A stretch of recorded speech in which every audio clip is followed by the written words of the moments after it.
એની સાથે સાથે એ વાર્તાકાર અદ્ભુત છે, લોક સાહિત્યકાર છે, કોર્પોરેટર છે, પણ ગામડાના તળબદા શબ્દો સાથે વાર્તાની રજૂઆત કરી ત્યારે તમને એમ લાગે કે એક અડીખમ એક માહોલ ઉભો કરે છે એવા રણજીત મામા એ પણ આનંદ કરાવવાના છે.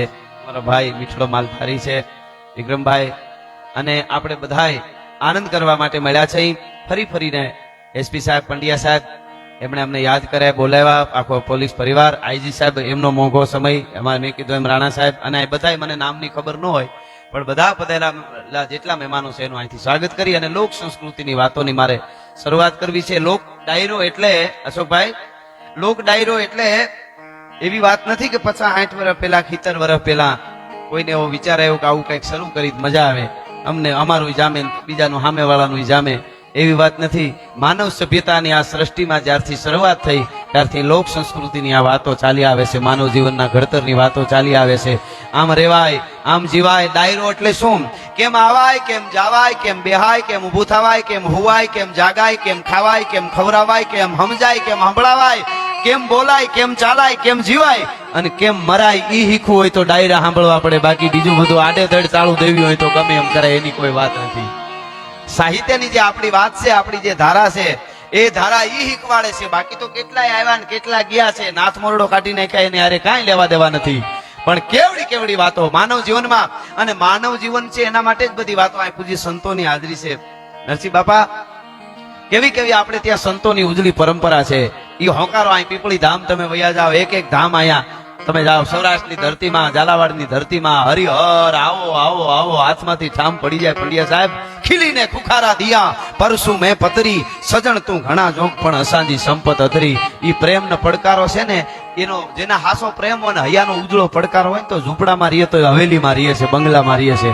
બાકી બંગલો હોય મોઢું ગબી જેવું કરીને બેઠા હોય ને પાસે બેહવાય જોતા, ભલે ની ગમે એવડો માણસ હોય, એમાં કાંઈ ફેર નથી પડવાનો.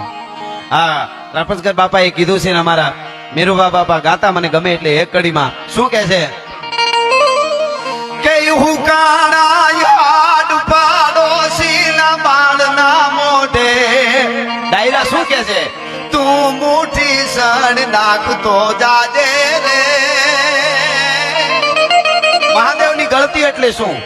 સંવેદનશીલતા જેનામાં છે એ મહાદેવની ગળતી છે. મહાદેવનો ખોરાક ગળતી, ખોરાક મહાદેવનો શું છે ખબર? ભક્તિ, ભજન. અને મહાદેવની ગળતી એટલે સંવેદનશીલતા જેનામાં છે ઈ જ માણસ જીવે છે.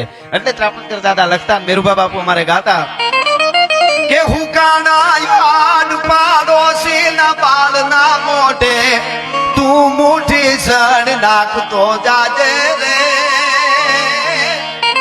તને કંઈક મળ્યું હોય તો આપતો જાજે.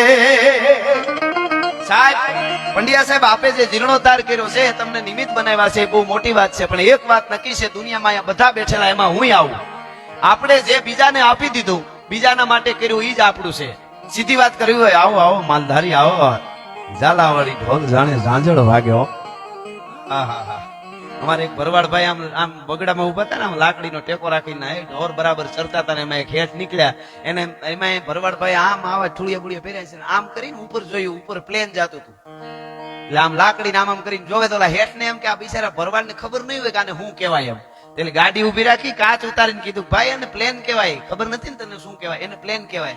એટલે ભરવાડ કે ઈ તો બધી ખબર, હું તો જોઉં છું ફોરેન નું છે કે ઇન્ડિયાનું, એમ જોઉં છું.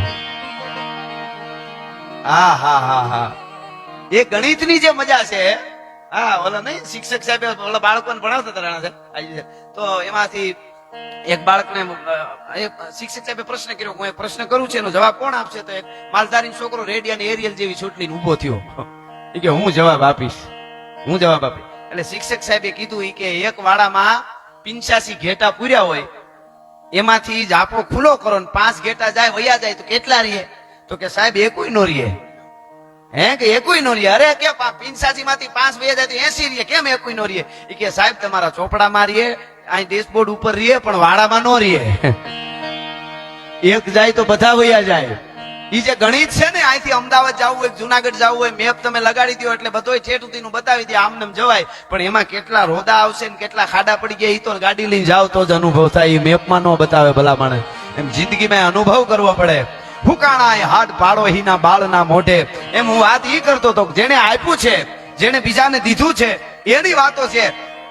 આપણે સીધી વાત છે, હું અત્યારે લાખ રૂપિયા કોકને આપી દઉં કે તમે આપી દો કોઈ જગ્યામાં, અને એક વસ્તુ લઈ દો જગ્યામાં કે ગૌશાળામાં સારા ઠેકાણે કઈક લઈ દો કે આ 1 લાખ રૂપિયાનું આપું છું, પછી આપણે વૈયા જઈને એટલે જેટલી મિલકત હોય ને બધી આપણા નામમાંથી દીકરાઓના નામે થઈ જાય જે હોય તે. પણ ઓલી જગ્યામાં જઈને પૂછો કે આ તો કે ફલાણા ભાઈ 1 લાખ નું લઈ દીધું તો 100 વર્ષ પછી પણ એમ કે આ એને અહીંયા રૂમ બંધાવી દીધો તો 5 લાખ નો ફલાણું કરી દીધું તું, જે કાંઈ એનો અર્થ એવો છે દિયા સો રહ ગયા ઓર રખા સો ચલ ગયા, જે રાખ્યું એ વયું ગયું. એમ આ તો મહાદેવનો મહિનો છે, શિવના ઉપર શિવ મહિમા કો સાગર ભર્યો અને કવિ કપોત કી સંત. એમ કબૂતર દરિયામાં પાણી પીવા જાય ને દરિયાનું પાણી ખારું લાગે ને ચાંચ આમ કરીને ઉડાડી નાખે, એ જેટલું ઉડે ને એટલું જ અમે બધા શિવ વિશે બોલી શકીએ, બાકી તો શિવ મહિમાનો દરિયો ઘૂઘવાટા મારે છે. એમાં શ્રાવણ મહિનો આ વખતે તો 5 હોમવાર થી શરૂઆત થાય છે અને પાછું હોમવારે પૂરું થાય. તમે વિચાર કરો મહાદેવ, હું કાયમ કહું છું મારા પ્રોગ્રામમાં, દુનિયાના જેટલા દેશ છે મજા આવે એવા છે, ફરવા જેવા છે, સિસ્ટમ સારી છે, એના પાસે લીધા જેવું સારું છે. આપણે તો શું છે હારું નથી લેતા. આપણા ગુજરાતીઓ અમેરિકા ફરે, કેનેડા ફરે, ઓસ્ટ્રેલિયા ફરે, લંડન ફરે, દુબઈ ફરે, આફ્રિકા ફરે, પણ સર્કલ ન ફરે. ત્યાં ગાડી સીધી જ આવવા દે પાછા. મુદ્દો જ ઈ છે આમાં તો શું છે, વાતો કરી નાખવી બહુ હેલી. પોતાના માટે કોઈ પણ આપણે કરવું, ફલાણા 4 જણા ટ્રેનમાં બેઠા હતા, બેઠા બેઠા વાતો કરતા હતા, ઈ કે પંખો ટ્રેનમાં ચાલુ નથી થતો, બીજો કે થાય ખાઈ જાય, બધા ખવાઈ જાય, આમાં હળી ગયેલું બધું આવે. તો બીજો કે લાઈટ ને થાય થતા હશે, ખાઈ જાય બધા, આ બધું આ સરકાર બધા ખાઈ જાય કે. તો ત્રીજો બાદ ટોયલેટમાં જઈને આવ્યો કે પાણી નથી આવતું, આવે ખાઈ જાય છે બધા, ખાવા જ બેઠા. તો ચોથો કે ટીટી આવે હો, 4 માંથી એකුએ ટિકિટ નહોતી લીધી કે ખાઈ જા. આમ વાતું કરવા વાળા જ હોય છે. હા, કરી બતાવું કહેણી મિશ્રી ખાંડ હે રહેણી તાતા લોહ. મારે ખાલી આ તો શરૂઆત, મારે છંદોથી શરૂઆત કરવી છે. અશોકભાઈ અમારા બહુ જૂના મિત્ર છે, પણ પૈસા બહુ કમાઈ ગયા એટલે હમણાં દેખાતા નથી. કેમ છે માડી, બધા મજામાં? આ દાતાર માણસ છે, માતાજીના મેલડી માના અદભુત ડાયરાઓ ખૂબ કરે છે. ઘણી વખત અમને સાહેબ એવું થાય, અમે નામ લઈને મૂકજો, હમણાં જેમ હીરાભાઈ અહીં બેઠા હતા, 40% સાહેબ એના કમાણીમાંથી ધર્માદામાં આપી દે. માલધારીને જોરદાર એકવાર હીરાભાઈ છે કે હા બેઠા છે. આ કઈ નાની વસ્તુ છે? હા, શરૂઆત અને ત્રણ નેત્રો. આપણી ગુજરાતી ભાષા કેવી સરસ, ત્રિનેત્ર મહાદેવ ગમે આપણે તરણેતર કહી દઈએ, તરણેતર આપણને ફાવે એવું આપણે બોલીએ. ઈ ગુજરાતીઓની એક મજા છે, આગવી મજા છે. ગુજરાતી એટલે કઈ જેવી વાત નથી, પણ ખેર એના ઉપર ઘણી વાતો. પણ મારે જે કેવું છે, હું વાતુનો માણસ છું, કાયમ મારા પ્રોગ્રામમાં બોલું છું.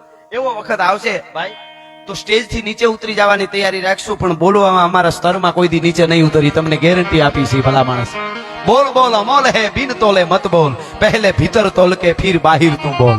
હા, નગર અમારા હમણાં રણજીત મામા એક કલાકાર હમણાં બહુ જોશમાં આવી ગયા કે ઝાંસીની રાણી હતી, અંગ્રેજોને કહી દીધું તું અંગ્રેજોના મૂળિયા નો ઉખેડી નાખું તું ઝાંસીની રાણીની. હવે અહીંયા હાથ ઝાંસીની રાણી થોડા નાખે, એને થોડી મૂછું હોય, પણ મૂળ તાનમાં આવી જાય. એમ કહેવાનો અર્થ મારો ઈ કે અંગ્રેજોના મૂળિયા નો ઉખેડી નાખું તો ઝાંસીની રાણી નહીં.